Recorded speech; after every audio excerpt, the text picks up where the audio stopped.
നിങ്ങളുടെ മനപ്പൊരുത്തം അല്ലെങ്കിൽ പരസ്പരം എത്രത്തോളം അറിയാം, ഇതൊക്കെയാണ് ഇന്നിപ്പോ നോക്കാൻ പോണേ. ഒരുമിച്ച് ജീവിക്കാൻ തുടങ്ങിയിട്ട് എത്ര അതൊക്കെ നമുക്ക് നോക്കട്ടെ. നമുക്ക് പരാജയപ്പെടുവോ എങ്ങനെ വേണേലും അത് പിടിച്ചോളൂ. എങ്ങനെയാണേലും എത്ര വർഷമായി കല്യാണം കഴിഞ്ഞിട്ടിപ്പോ? അത് ഞങ്ങള് പറയില്ല. അതെന്താ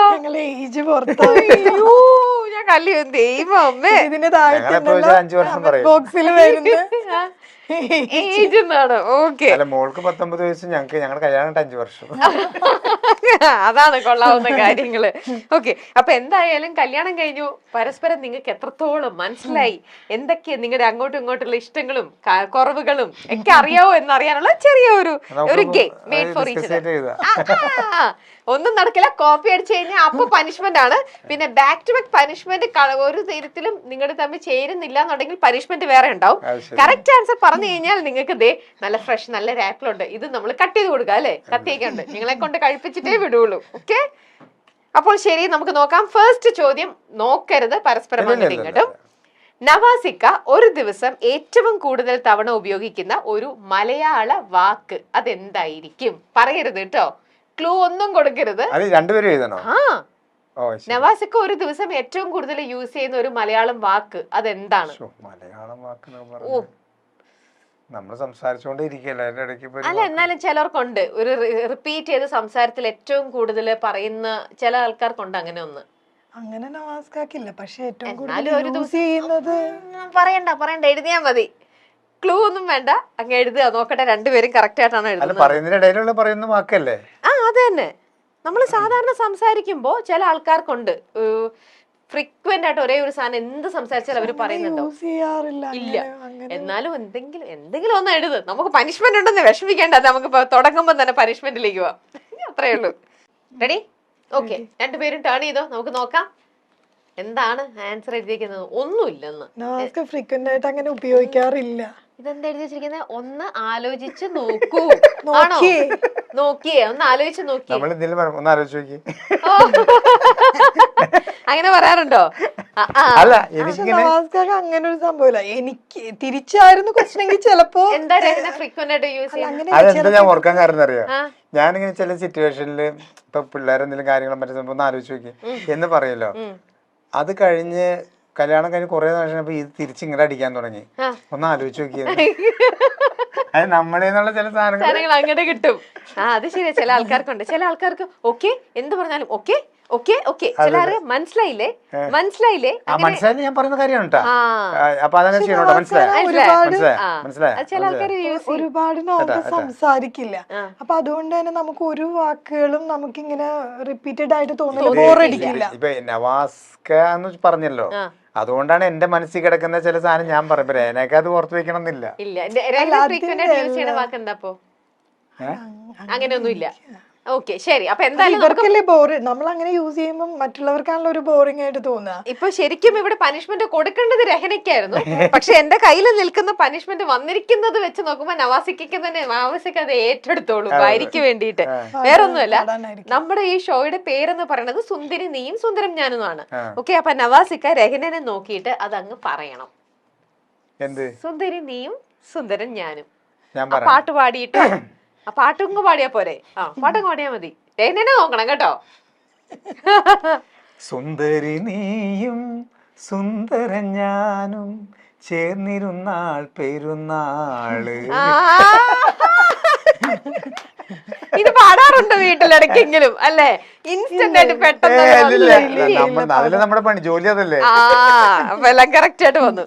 ഓക്കെ, അപ്പോൾ അടുത്ത പ്രാവശ്യം ഇനി നോക്കട്ടെ, പനിഷ്മെന്റ് കറക്റ്റ് ആയിട്ട് വന്നു കഴിഞ്ഞാൽ രഹനയ്ക്കായിരിക്കും കേട്ടോ അടുത്തത്.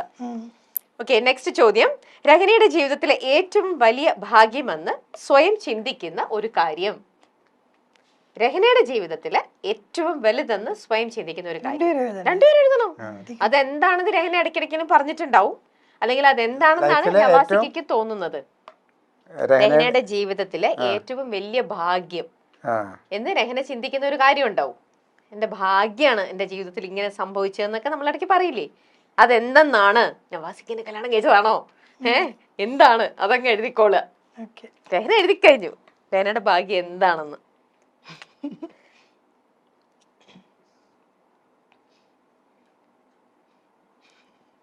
കുറച്ച് വലുപ്പത്തിൽ എഴുതണേ.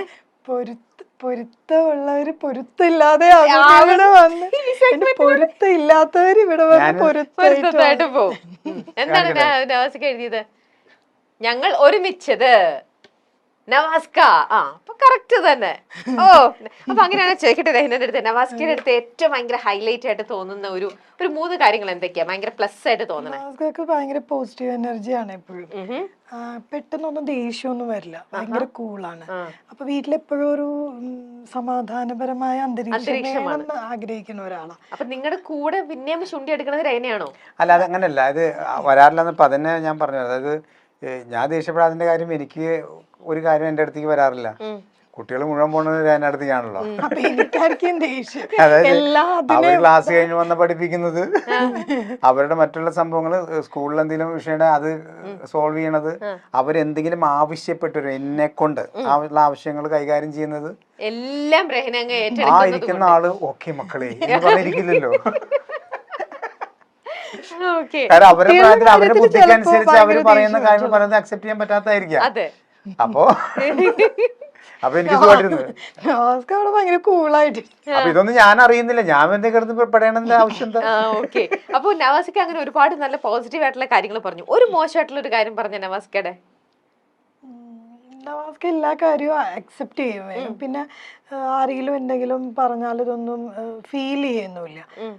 ഫീൽ ചെയ്യില്ല എന്ന് പറഞ്ഞാൽ എല്ലാത്തിനെയും പോസിറ്റീവായിട്ട് കാണും, ഒരു വിഷമത്തിലേക്ക് പോകില്ല.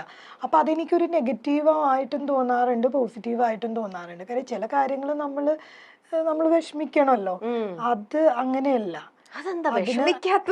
നല്ലതായിട്ടേ കാണുള്ളൂ. ഇനി നമ്മള് വിഷമിപ്പിക്കാന്ന് വെച്ചിട്ടാണെന്ന് അറിയില്ല. ഓക്കെ, നേരെ തിരിച്ചു ചോദിച്ചാലോ, നവാസിക്ക് രഹ്നയുടെ എന്താ തോന്നണത്? പ്ലസും മൈനസും എന്താ? പെട്ടെന്ന് പറഞ്ഞു. നോക്കട്ടെ, രഹ്നയുടെ ഏറ്റവും നല്ല പ്ലസ് കാര്യം എന്താ? രഹ്നയുടെ പ്ലസ് കാര്യം എന്ന് പറഞ്ഞാല്, എത്ര തിരക്കിലാണെങ്കിലും, ഇപ്പൊ നമുക്ക് ഭയങ്കര ടയർഡാന്ന് വിചാരിക്കും, നമ്മള് ഭയങ്കര ടയർഡാണെങ്കിലും എന്തെങ്കിലും ജോലി ചെയ്തുകൊണ്ടിരിക്കും. അപ്പൊ നമ്മൾ പുറത്ത് പോയി വന്നു, അതിലിപ്പോൾ ഇന്നിപ്പോ ചെയ്യേണ്ട എന്തെങ്കിലും മാറ്റി വെച്ച കാര്യം ഉണ്ടാവും. ക്ഷീണം എന്നുള്ള സംഭവം നമ്മൾ പകല് കണ്ട, പക്ഷെ രാത്രി എവിടെ പോയി കിടന്ന് ഉറങ്ങാന്ന് പറയാൻ പറ്റില്ല. അതായത് തലക്കടിച്ച പോലെ കിടക്കും. പക്ഷെ ഈ പകൽ സമയത്ത് റെസ്റ്റ് ഇല്ലാതെ പക്ഷെ നമുക്കിപ്പോ നമ്മൾ ഭക്ഷണം കഴിച്ചു കഴിഞ്ഞപ്പോ ഒന്ന് മയങ്ങാം, ഉച്ചയ്ക്ക് ഒരു സമയത്ത് ഫ്രീ ആണെങ്കിൽ മയങ്ങാന്നിരിക്കുന്ന സമയത്തും വേറെ എന്തെങ്കിലും പണി ചെയ്തോണ്ടിരിക്കും, വല്ല പൂട്ടിയൊക്കെ എടുത്ത് കലക്കിക്കൊണ്ടിരിക്കണ്ടാവും. മനസ്സിലാവുന്നുണ്ടോ? അപ്പൊ തന്നെ കുട്ടികൾ ക്ലാസ് കഴിഞ്ഞ് വന്നു കഴിഞ്ഞാൽ നേരെ പ്രയറും സംഭവമൊക്കെ കഴിഞ്ഞാൽ അവരുടെ കൂടെ ഇരുന്ന് മറ്റു കാര്യങ്ങൾ ചെയ്യും. ഈ സമയത്തൊക്കെ എന്ന് പറഞ്ഞാല് ഒരു 15 മിനിറ്റിലും കണ്ണടച്ചില്ലെങ്കിൽ നമുക്കറിയാം രാവിലെ മറ്റുള്ള ജോലിയൊക്കെ കഴിഞ്ഞിട്ടാണല്ലോ ഈ സംഭവം നിൽക്കുന്നത്. അതാണ് പോസിറ്റീവ് ആയിട്ടുള്ള. നെഗറ്റീവ് ആയിട്ടുള്ള കാര്യം എന്ന് പറഞ്ഞാല് നമ്മൾ കിടന്നുറങ്ങുമല്ലോ, നമ്മൾ തോണ്ടിക്കൊണ്ടിരിക്കും.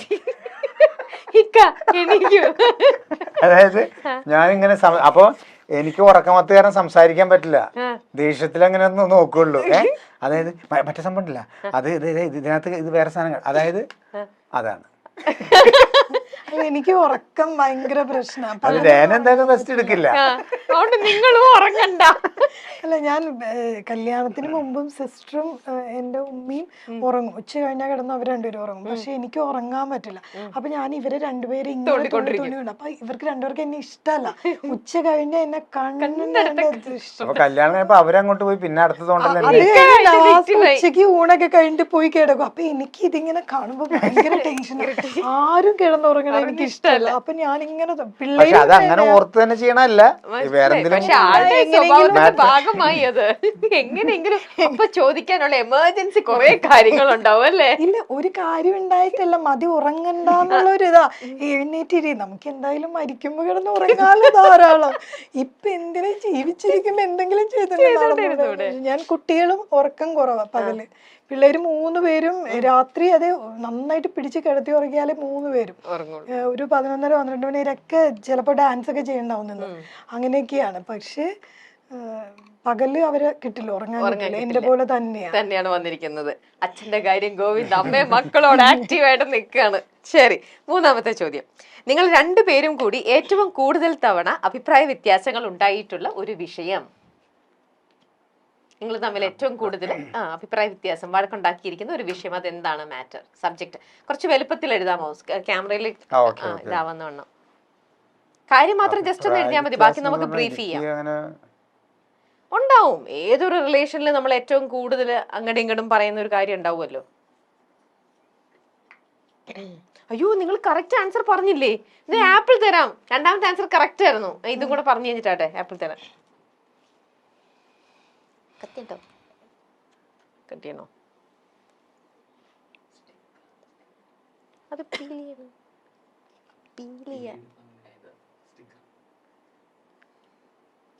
എഴുതി കഴിഞ്ഞോ? ഓക്കെ, ടേൺ ചെയ്തോ, നോക്കട്ടെ. അഭിപ്രായ വ്യത്യാസം ഉണ്ടാവുന്നത് കുട്ടികളുടെ സ്റ്റഡീസിന്റെ കാര്യത്തിൽ.